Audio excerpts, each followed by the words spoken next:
Welcome to South Park Snow Day, the third installment in the South Park trilogy and the first platinum on the channel for said trilogy. We are the new kid, aka King Douchebag, aka Dovahkiin, aka Butthole. A snowstorm has hit South Park, cancelling school and giving the kids free reign of the town, resulting in another new role-playing adventure where we are put at the centre of it all, teaming up with the different factions to fight against their rivals who seek to control Snow Day and restore balance to the lands before the adults intervene and ruin it all. South Park Snow Day has 32 trophies with 19 bronze, 6 silver, 6 gold and that coveted platinum that only 2.2% of players have managed to achieve.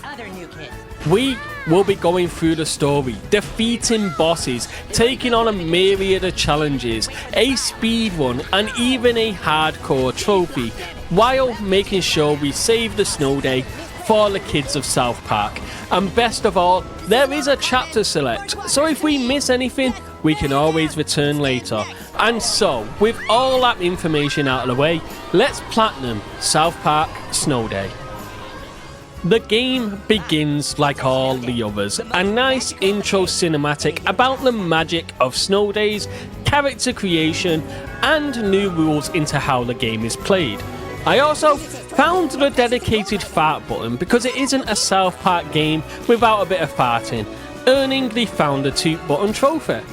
During the tutorial we also pick up the Green Seas trophy for making 4 kids vomit at the same time, and with the tutorials done, Cartman hounds us about how we ruined the Stick of Truth and the fractured butthole by being overpowered, like he wasn't the one who gave us those powers. But now we can move on to Chapter 1.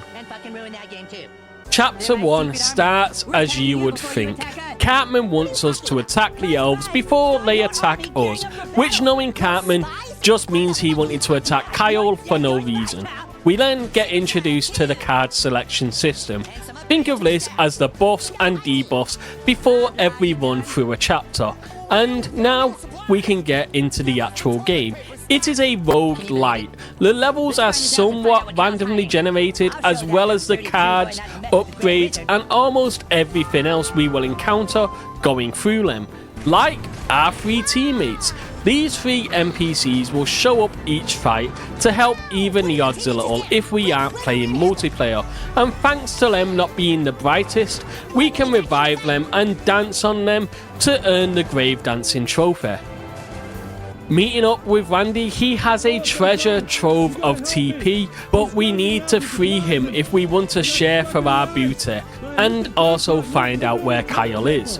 With Cartman's direction, we need to find the gas and the keys for the truck, which goes amazingly well. Surviving the ambush for the gas, we fight our way through to the keys, burning and bleeding as many elves as we can along the way, until finally returning the pair to the truck and freeing Randy, who immediately runs away, trapping us with 3 waves of elves. However, this was quite beneficial as we set 4 of them on fire at once, earning the Field of Flames trophy. After escaping that ambush, it is the boss fight time with Kyle, and he was rough. Spamming AoE attacks everywhere, the NPC characters literally did more work than I did when fighting him, as the moment I got close, he would just throw me away or teleport, resulting in me constantly chasing after him. Luckily, the NPCs do stick rather close to you as well, as I unlocked the Powdered Cheese Bath trophy for healing 150 points of health in one use of the item. And after a lot of fighting, we managed to burn Kyle to death, much to Cartman's enjoyment, earning the Weed Killer trophy. Now, on to the next story moment. Kyle didn't want to attack us, but instead Stan, the Marshwalker, who has been acting weird about the rules. And of course, Cartman blames us for the attack because he doesn't know what accountability is, ending Chapter 1 with us joining hands with the elves. Chapter 2's story is about trying to stop Stan because he used band magic and challenges Cartman to a duel to be a ruler of the rules, even adding a +10 axe into his arsenal because he did a quest nobody knew about. Getting to Stan won't be easy as he frisbees his axe right at us, killing us instantly. However, thanks to the rules, we survive with 1 HP and proceed to parkour our way across the rooftops, and I can't believe these words are coming out of my mouth. Use condoms to fix a catapult to be able to catch up to Stan. Which we do, and we also do catch up to him. But instead of it being Stan, we fight Princess Kenny. Take out Princess Kenny. Don't let her kiss you, or you're totally gonna be pussy whipped. Who now only speaks in Japanese and has another cute theme song to go with. She was tough, flying around, placing bombs, using devastating AoE attacks, and worst of all is her charm magic, which honestly made me kill one of the other new kids when I was hit by it, but it was involuntary, maybe. But just like Kyle, we managed to strike her down, earning the Bastardly Behaviour trophy and bringing an end to Chapter 2. Chapter 3 starts with seeing a legendary card and getting the legendary trophy for selecting it, because why wouldn't I? And now, the tests of strength. First is to steal the 6th grader's prized possession, which upon doing, we are besieged by a flaming truck that nearly caught me a few times. But thanks to the help of Paladin Butters, we learn we can power up 3 generators to trap the beast. But things aren't that easy as I kept going down here, but luckily my NPCs had my back. This is also where I learned that I am allowed to go down and the run doesn't immediately end, which was kinda nice to learn. So we power them up, trap the beast, earning us the first tick on this rite of passage. Next is the marsh fire. We set ourselves ablaze and light the beacons of Sodo Sopar, going through the area light after light, fire after fire, to prove our worth, and our reward is the fully worthy trophy, securing our right as an honorary marshwalker. And with this new title, we reach Stan, but his attacks no longer work on us, so he deploys his dragon, which was actually quite easy to deal with. Using his own cannonballs to break his shield, we can finally fight against the marshwalker, who was also quite easy, beating his phase 1 by just pummeling him again and again, tanking hit after hit as we do.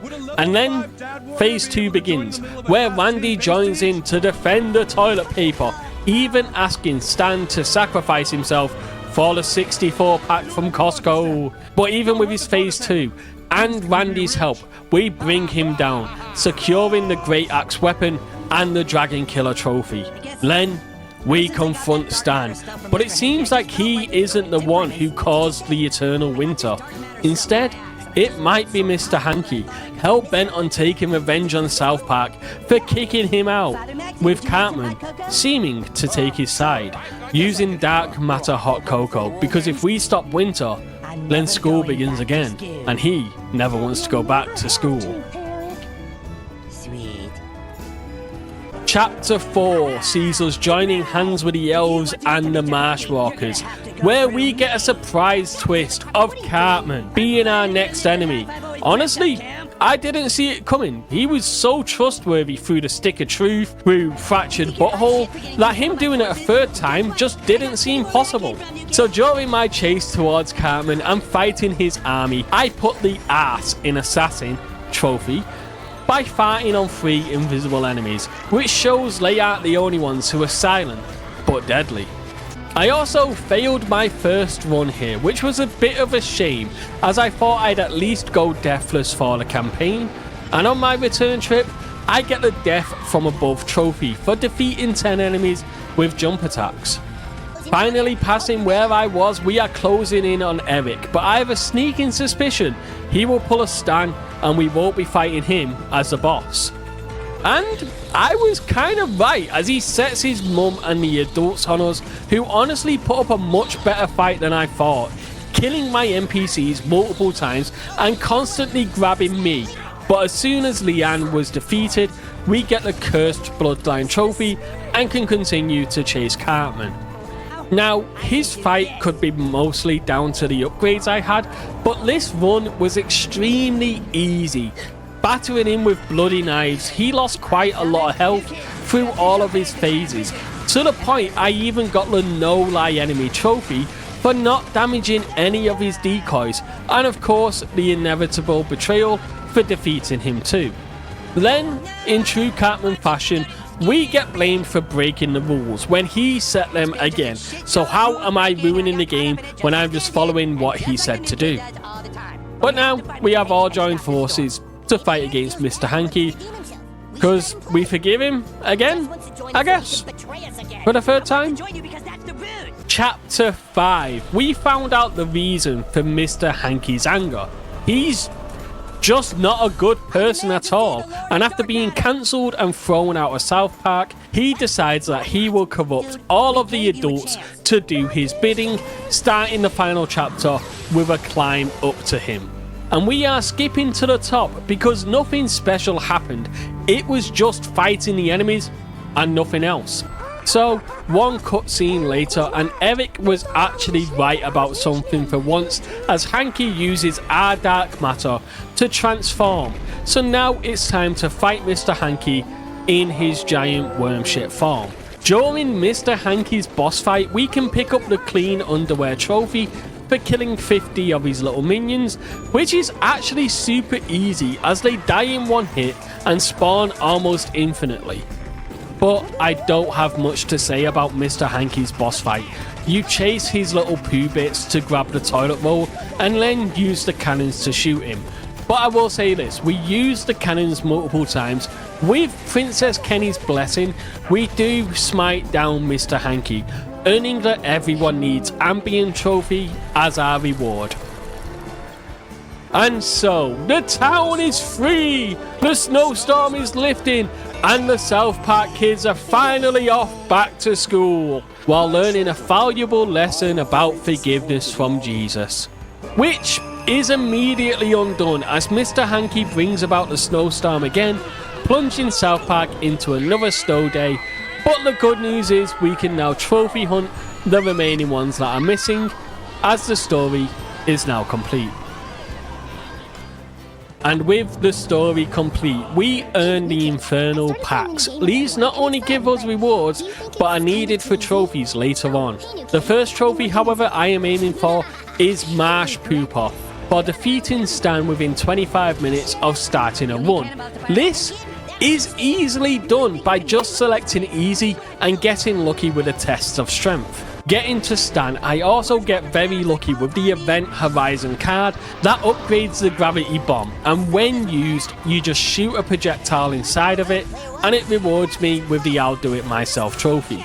I also pick up a new rule trophy for signing a pack with Nicole, and of course the Marsh Pooper trophy too. Next up, we are heading to chapter 1 to make a Trent bleed to death, and if I miss this trophy, I will have to do the entire thing again and again until I get it right. During my first attempt though, I finally managed to get the Moon Crash trophy, and what's even luckier than getting the Moon Crash trophy was being given an ultra legendary card for free and getting the ultra legendary trophy too. There is also Hardcore for finding Nicole and accepting all of her contracts, which in chapter 1 was only one, so this was a relatively easy trophy. I also missed the Trent here. I then learned that Henrietta runs a hard mode that is free DLC, so you don't have to worry about money here. But using this DLC, I pick up the Pirate Ship Please trophy and tap that maple syrup for bleeding the Trent. Next, we are heading back to chapter 4 for 2 Necromancer trophies, Middle Management and the Escher of Necromancer. First, for having achieved Necro Reviver Thrall, and second, for having cheesed a dead Necro. Getting Escher was simple enough. Hope that Jimmy had the cheese zombie card and just beat up a Necromancer, then revive them. Now, Middle Management was a pain, as my NPCs would target the Necromancer immediately, and if I did get a Necro, the enemies would then target the Necro. So I went over to the hard mode to try it there, and picked up the Van Helsing trophy for beating up 10 vampire kids. I then realised that the enemies despawn instantly here, so this was kind of useless. Heading back to chapter 4, I'm gonna be honest here, I have no clue how middle management popped, because he was already reviving and the cheesing stopped, but I'll take it. Speaking of taking, I used my final TP to upgrade cards under rare and get the discerning trophy, because there's no way that's going to be one of my last. Now, if this works correctly, I can get the platinum right here, right now. We need to kill a boss while invisible, we have invisibility, and we need to fart on a boss while dead. We can die easily. So, let's do this. Well, at least I got the impotence vengeance for fighting on him, I guess. I'm just gonna go beat up Kyle. And man, look at his health. Look how close this was. Seriously, look at his health. But I did it. I beat up Kyle, earning both the No Tears Now Only Dreams trophy and the official South Park resident platinum. We are done. You know what, Kyle? I learned something today. You're a little bitch. Fuck you, Cartman. And that is South Park Snow Day, a fun game to just play without needing to think. The combos are so random that you can just play any card and get away with it. However, that doesn't mean you can't think of builds which can become massively overpowered. As a single player game, it is fun. However, I am guessing it is infinitely better with friends, because you can laugh and play and have so many different styles, so that replayability will almost never run out.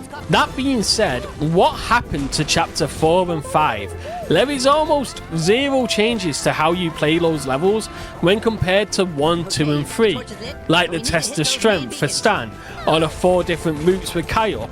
It just feels like the second half of the game was rushed, and the game suffers massively for that.